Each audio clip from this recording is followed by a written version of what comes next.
तो दोस्तों आज से कुछ सालों पहले की बात अगर की जाए तो भारत की डिप्लोमेसी इतनी ज्यादा असरदार नहीं थी और भारत का जो इन्फ्लुएंस था वो इतना विराट नहीं हुआ करता था। तो ऐसी परिस्थिति हमारे लिए काफी ज्यादा चिंताजनक होती थी तब जब हम लोग यूएनएससी के लिए परमानेंट सीट पर क्लेम करते थे। कारण ये था कि P5 जो देश हैं जो परमानेंट सदस्य हैं 5, उनमें से एक चाइना, ये तो हमारा धुर विरोधी कल भी था आज भी है, तो वो सीधे सीधे हमारी एंट्री रोक देता था। और बाकी की जो बचे 4 देश हैं यानी अमेरिका, रशिया, ब्रिटेन और फ्रांस, इनमें रह देकर रशिया हमारे साथ हमेशा होता था और कुछ मामलों में फ्रांस हो जाता था। बाकी ब्रिटेन और अमेरिका भी हमें समर्थन देने के लिए इतने ज्यादा आतुर नहीं होते थे जैसे कि आज होते हैं, क्योंकि रिसेंटली मैंने आपको वीडियो बनाकर बताया था कि पुर्तगाल के बाद ब्रिटेन द्वारा भी भारत के लिए स्थायी सदस्यता की डिमांड की गई।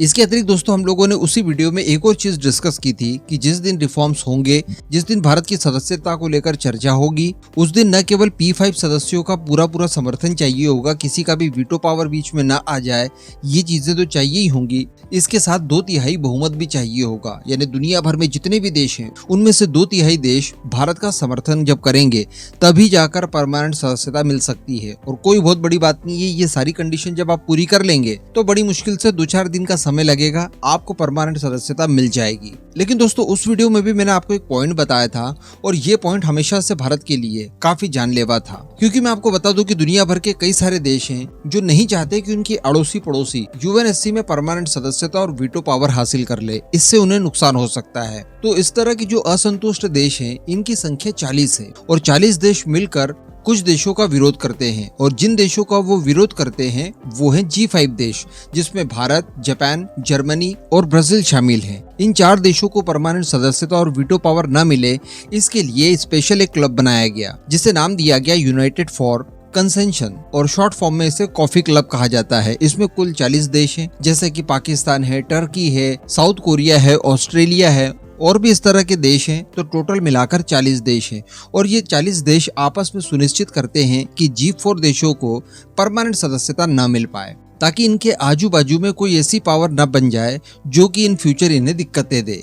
अब 2/3 बहुमत आपको चाहिए होगा, उसके बाद ये कॉफी क्लब वाले कुल 40 देश आपका एक सुर में विरोध करेंगे, तो आपके लिए चीजें बहुत ज्यादा गड़बड़ हो सकती है। आप खुद ही सोचकर देखिए कि इतनी सेंसिटिव पोजीशन जब आप हासिल करने जा रहे हो और दुनिया के टोटल 40 देश एक साथ धरने पर बैठे हो आपके खिलाफ, तो क्या संभव है कि आपको परमानेंट सदस्यता मिल पाएगी? नहीं मिल पाएगी। तो ये भी भारत के लिए एक बहुत ही बड़ी चुनौती थी कि कॉफी क्लब का सामना कैसे किया जाए। अगर अकेले पाकिस्तान हमारा विरोध करता है, उसमें टर्की भी बीच में आ जाता है उसका समर्थन करने, तब भी उतना विशेष फर्क नहीं पड़ता। सभी जानते हैं दुनिया के देश कि इस तरह के कुछ देश भारत के ट्रेडिशनल दुश्मन है और इस तरह के ट्रेडिशनल दुश्मन सभी के होते हैं, तो वो तो विरोध करेंगे ही करेंगे। लेकिन अगर 40 के 40 एक साथ विरोध करने लग जाए तब दिक्कत हो सकती है। तो भारत ने एक्चुअली अब यहीं पर सेंधमारी की है और भारत ने अपनी डिप्लोमेसी का असर इन्हीं कॉफी क्लब के देशों के ऊपर जमाना शुरू कर दिया है। तभी G20 के ठीक बाद टर्की की तरफ से बयान निकल कर आया। टर्की ने लाख भारत का विरोध किया हो यूएनएससी के अंदर और कश्मीर विवाद को लेकर भारत के खिलाफ काफी खराब शब्दों का भी इस्तेमाल किया हो, लेकिन इसके बावजूद टर्की जो कि कॉफी क्लब का सदस्य है उसने खुद ये बयान दिया और उसके राष्ट्रपति के द्वारा ये बयान दिया गया कि भारत अगर यूएनएससी की परमानेंट सदस्यता हासिल करता है तो ये बड़े गौरव की बात होगी।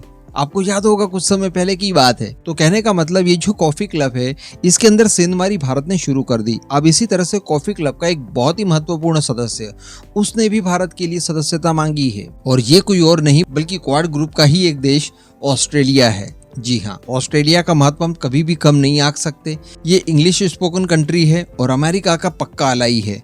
इसने भी भारत के लिए रिसेंटली यूएनएससी में स्थायी सदस्यता के लिए डिमांड कर दी है। और सबसे बड़ी बात की रिसेंट परिस्थितियां जो भारत की चल रही है, जो ट्रूडो साहब ने भारत के खिलाफ उल्टी सीधी चालसाजियां की है, जिसमें उन्होंने ऑस्ट्रेलिया को भी ये आह्वान किया है कि उनका समर्थन करे, भारत का विरोध करें। ऐसी परिस्थिति में ऑस्ट्रेलिया का समर्थन भारत को मिल जाना ये अपने आप में बहुत बड़ी बात है। तो जैसा कि हम लोग जानते हैं कि यूएनएससी का 78वां सत्र चल रहा है और इसी मौके पर ऑस्ट्रेलिया की जो विदेश मंत्री है पेनी वोंग, उन्होंने भारत सहित ब्राजील की स्थायी सदस्यता के लिए अपना समर्थन दिया है और इसको लेकर कहा है कि इनकी सदस्यता सुनिश्चित की जाए।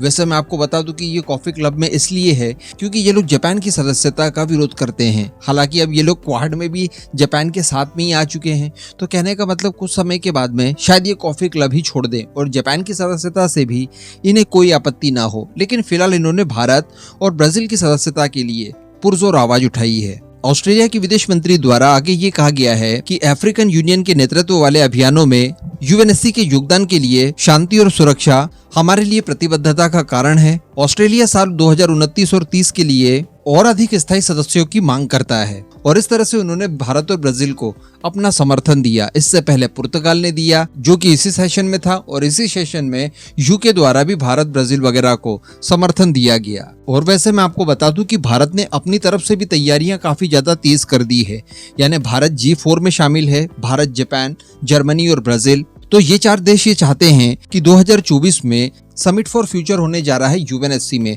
और यहाँ पर कोशिश ये की जाएगी कि इनकी सदस्यता को सुनिश्चित करवाया जाए, क्योंकि भारत पहले ही तर्क दे चुका है कि यूएनएससी में रिफॉर्म्स जरूरी है। इसका जो पूरा बुनियादी ढांचा है वो 1945 के जमाने के हिसाब से बना हुआ है और आज के जमाने के हिसाब से ये मैच नहीं करता। तो हर हाल में रिफॉर्म्स लाकर इसके ढांचे में परिवर्तन किया जाए और इसे आज के हिसाब से बनाया जाए। तो 2024 लक्ष्य रखा गया है और इसके साथ साथ 2025 में यूएनएससी की स्थापना को 80 साल पूरे हो चुके होंगे। तो इस मौके का भी फायदा उठाना चाहते हैं G4 देश। तो ऐसी परिस्थिति में इन्होंने अपने समर्थन के लिए दुनिया भर के देशों को जोड़ना और ज्यादा तेज कर दिया है। तो हम उम्मीद यही करेंगे कि इस वर्ष 2024-25 में भारत सहित इन बाकी 3 देशों की भी सदस्यता सुनिश्चित हो यूएनएससी में, हमें परमानेंट सदस्यता और वीटो पावर दोनों ही मिल पाए।